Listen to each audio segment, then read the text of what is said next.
Shalom y bienvenidos de vuelta a Israel con Aline. Hoy vinimos a la cima del Monte Carmelo para conocer uno de los lugares más dramáticos e importantes de la historia bíblica. El lugar de la batalla entre Elías y los sacerdotes de Baal, donde Dios mostró su poder y su fuerza frente a todo el pueblo. Y vamos a descubrir el segundo desafío secreto que Elías hizo contra Baal. Entonces, si están listos, vamos a empezar.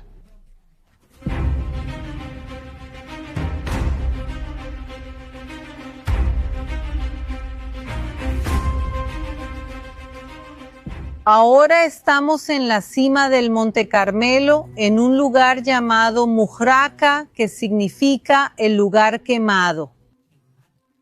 Y ese nombre no es por casualidad, porque aunque este lugar parezca tan tranquilo y lleno de flores hoy en día, aquí fue el escenario de una de las mayores batallas bíblicas. Y esa historia comienza hace 2900 años, cuando las 12 tribus de Israel estaban divididas en dos reinos. El reino del sur se llamaba el reino de Judá, donde vivían dos de las tribus, y sobre ellos reinaban los descendientes de David, y el reino del norte se llamaba el reino de Israel. En él vivían 10 tribus, y quien reinaba era Acab, y el rey Acab se casa con la terrible Jezabel, y llamarla terrible es poco, porque ella intenta acabar con la fe de todo el pueblo de Israel. Ella originalmente era Sidonia, que era un pueblo que vivía al norte de aquí, donde hoy en día es Líbano, y ella era pagana. Ella adoraba a varios dioses, pero principalmente a Baal y a Será, y no solo practicaba la idolatría. Ella convence a su esposo, Ahab, el rey de Israel, a hacer esto junto con ella. Y juntos persiguen y matan, exterminan a todos los profetas de Dios excepto a uno, ¿a quién? Justamente al profeta Elías. Y Jezabel logra convencer a buena parte del pueblo de Israel de adorar con ella a Baal. ¿Y dónde? ¿Y dónde hacían eso? Normalmente en lugares altos, en la cima de colinas y montañas. Y ahora quiero mostrarles exactamente dónde estamos, así que vengan conmigo que vamos a subir aún más.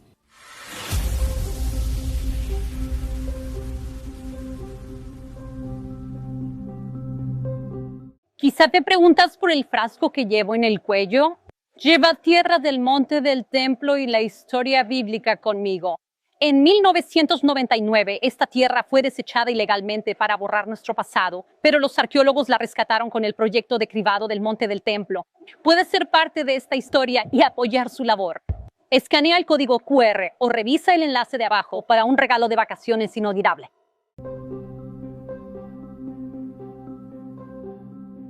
¡Wow! Chicos, la vista aquí es realmente espectacular. No tengo palabras para describir todo lo que podemos ver desde aquí.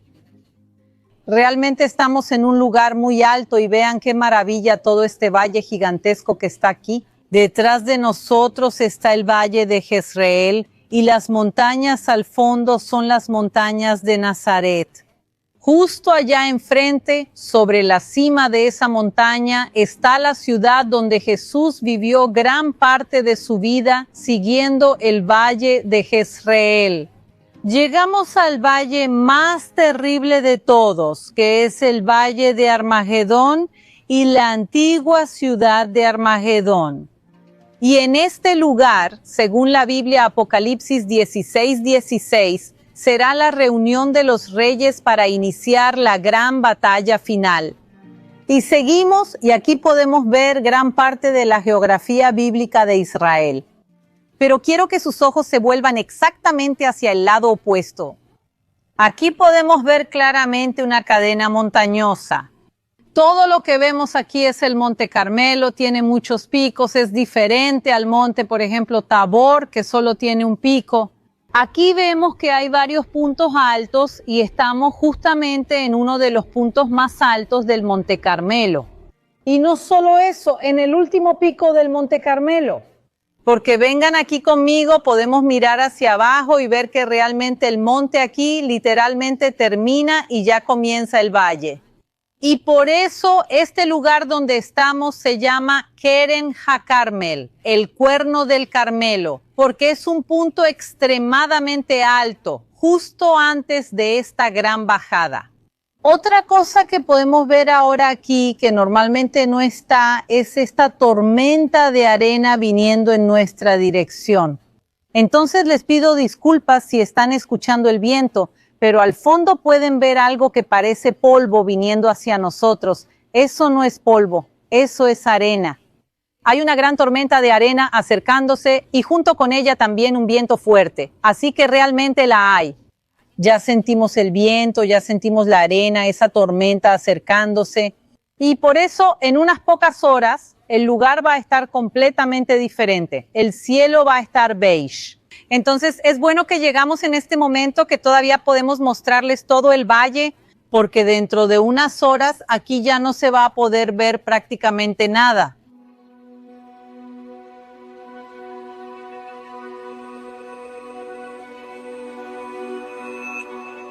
Y el pueblo de Israel subía a lugares altos como este, para adorar, pero para adorar a Baal. Imaginen el dolor de Elías al ver eso, al pueblo desviándose hacia Baal, hacia Será, y estaba muy claro que algo tenía que hacerse. Entonces Elías va con Acab y Jezabel, literalmente arriesgando su propia vida, porque recuerdan que ellos mataron a todos los otros profetas. Y Elías aún así va con ellos para decirles algo que no les gustaría escuchar. Elías va y predice una gran sequía en todo el territorio. Entonces Elías, el tisbita de los habitantes de Galaad, le dijo a Acab: tan cierto como vive el Señor, Dios de Israel, a quien yo sirvo, no habrá rocío ni lluvia en los próximos años a menos que yo lo diga. Y por eso Elías necesita huir y esconderse.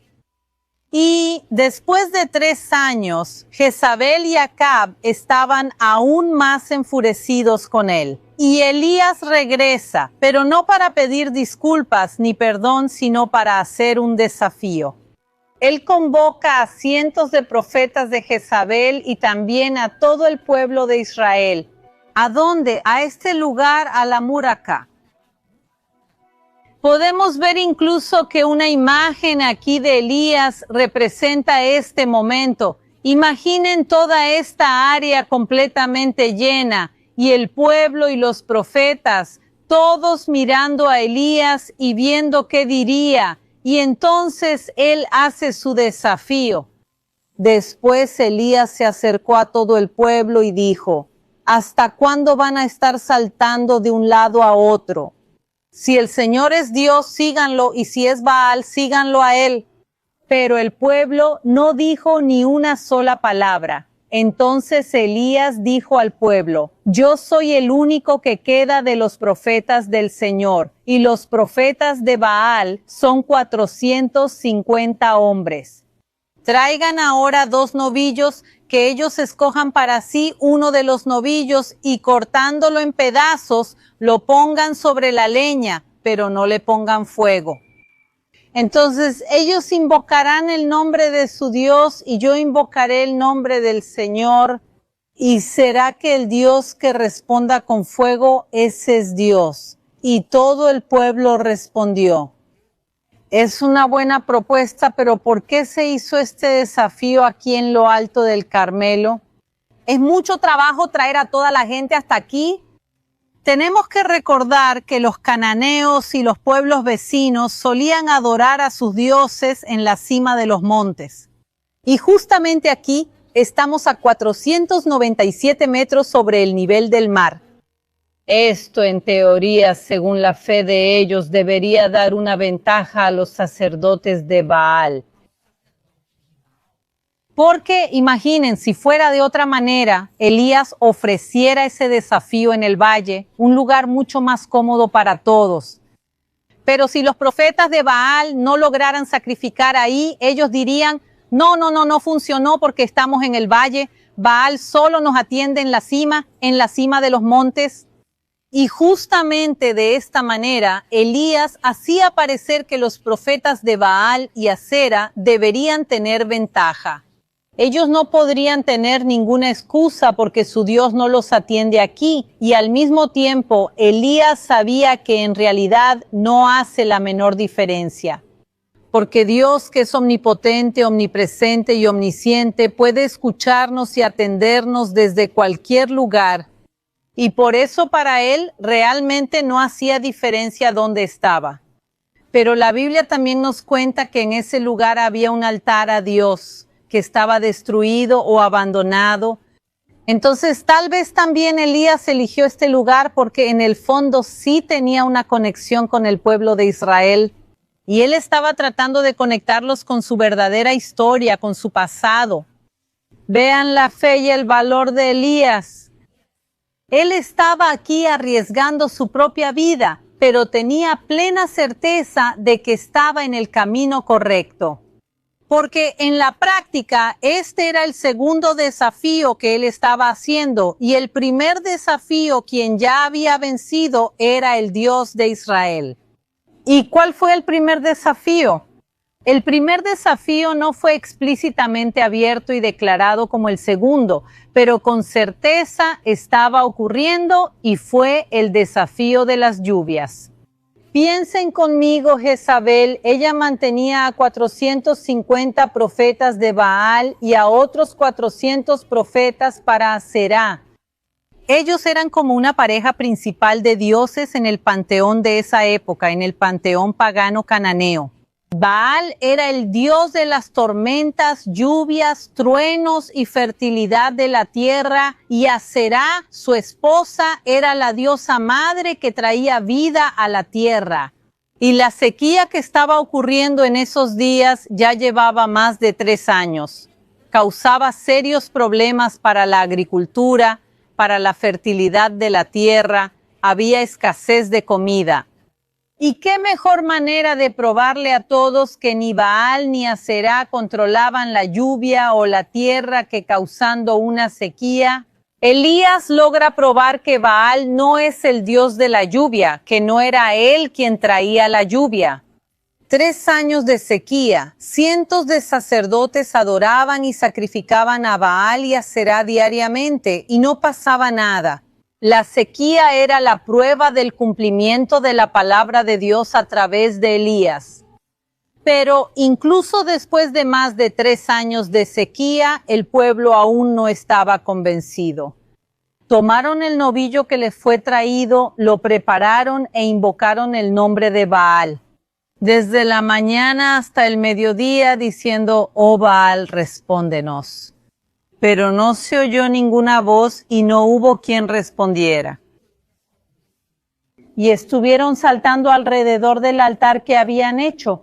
Al mediodía, Elías empezó a burlarse de ellos diciendo, griten más fuerte, porque Él es Dios.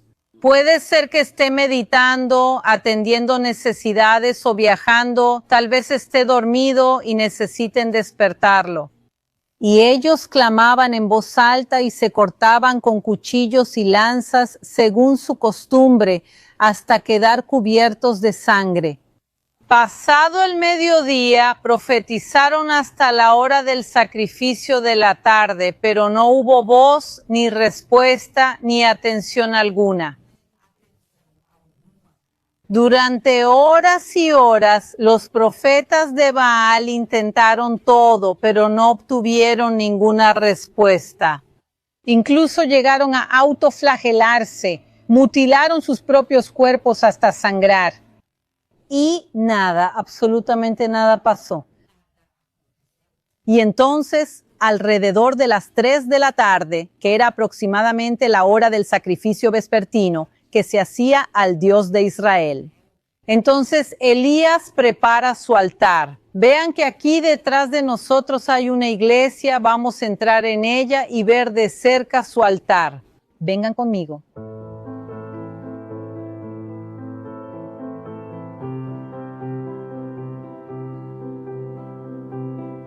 Podemos ver aquí claramente un altar hecho de 12 piedras sin labrar, exactamente como se describe en la Biblia.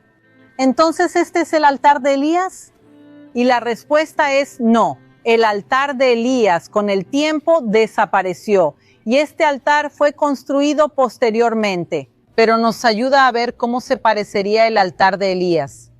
Y otra cosa interesante es que cuando Elías construye su altar, él ordena que alrededor se hagan zanjas y que se llenen esas zanjas el altar y todo lo que había en él de agua. Pero, ¿dónde se puede conseguir agua aquí, en la cima del monte, en un periodo corto de tiempo? La única manera lógica es a través de cisternas. Y justamente aquí podemos ver que hay una cisterna. Los arqueólogos y especialistas creen que esta cisterna es posterior a la época de Elías, pero al menos nos ayuda a ver que sí existe este fenómeno aquí en el monte. Y probablemente una cisterna parecida a esta fue utilizada para sacar agua y ponerla sobre el altar. Cuando llegó la hora del sacrificio de la tarde, el profeta Elías se acercó al altar y dijo: «Oh Señor Dios de Abraham, de Isaac y de Israel, que hoy se sepa que tú eres Dios en Israel y que yo soy tu sierva y que según tu palabra hice todas estas cosas. Respóndeme, Señor, respóndeme para que este pueblo sepa que tú, Señor, eres Dios y que hiciste que sus corazones volvieran a ti». Entonces cayó el fuego del Señor y consumió el holocausto, la leña, las piedras y la tierra, y hasta lamió el agua que estaba en la zanja. Cuando el pueblo vio esto, todos se postraron rostro en tierra y dijeron: «El Señor es Dios, solo el Señor es Dios». Y entonces Elías captura a los sacerdotes de Baal, los lleva hasta el arroyo de Kishón y ahí acaba con ellos. ¿Y dónde está el arroyo de Kishón? Justo detrás de nosotras podemos ver el arroyo que pasa por debajo de los puentes. Este es el arroyo de Kishón mencionado en la historia bíblica. Y esto refuerza una vez más que estamos en el lugar correcto. No puedo decirles si fue exactamente aquí, allá o 5 metros más allá el altar de Elías, pero puedo asegurarles que estamos en el área correcta. Aquí, muy cerca de nosotros, a pocos metros de donde estamos, es donde el poder de Dios se manifestó, no solo para Elías, sino para todo el pueblo que estaba aquí. Este fue el gran desafío. Pero los milagros de este lugar no terminan ahí. El golpe final contra Baal aún estaba por venir y vamos a ver cómo y dónde sucedió eso. En mi opinión, este es uno de los lugares más poderosos de toda la historia bíblica de Israel. ¿Y qué sucede después? Elías y sus sirvientes suben una vez más aquí a la cima, a un lugar donde pueden ver el mar. Y mirando allá al fondo, amigos, es exactamente eso lo que vemos. Ya vemos el mar Mediterráneo. Ahora, con esta tormenta acercándose a nosotros, se vuelve un poco difícil. Pero en un día seco, literalmente, en una época de sequía como la de ellos, ven claramente el mar y miran, y poco a poco ven acercarse una nube y esa nube va creciendo, y se transforma en una gran tormenta, en una gran lluvia. Y logra entrar por todo el territorio y acabar con esa gran sequía. Y eso prueba, sin ninguna duda, quién es el Señor de las lluvias. No era Baal. ¿Dónde estaban los sacerdotes de Baal? Aquí abajo, en el río Kishón, los sacerdotes de Baal ya estaban muertos. Y aún con los sacerdotes del Dios de la lluvia muertos, la lluvia llegó. Porque quien trae la lluvia a Israel y al mundo es solamente Dios, el Dios omnipotente, omnipresente y omnisciente, que se mostró aquí. En esos dos desafíos, uno más abiertamente sobre el altar, pero el otro de una manera más velada, como muchas veces Dios se nos revela. A veces Él está ahí mostrándonos quién es y lo que hace, pero aún así no todo el mundo logra reconocer la grandeza de Dios. Entonces, a veces puede ser de maneras veladas y otras veces de maneras muy explícitas. Pero Dios está aquí sobre el Monte Carmelo y también sobre todo el mundo. Espero que les haya gustado y les haya parecido interesante el video de hoy. Si les gustó, no se olviden de dejar su like y compartirlo con sus amigos y su familia. Y nos vemos el próximo domingo.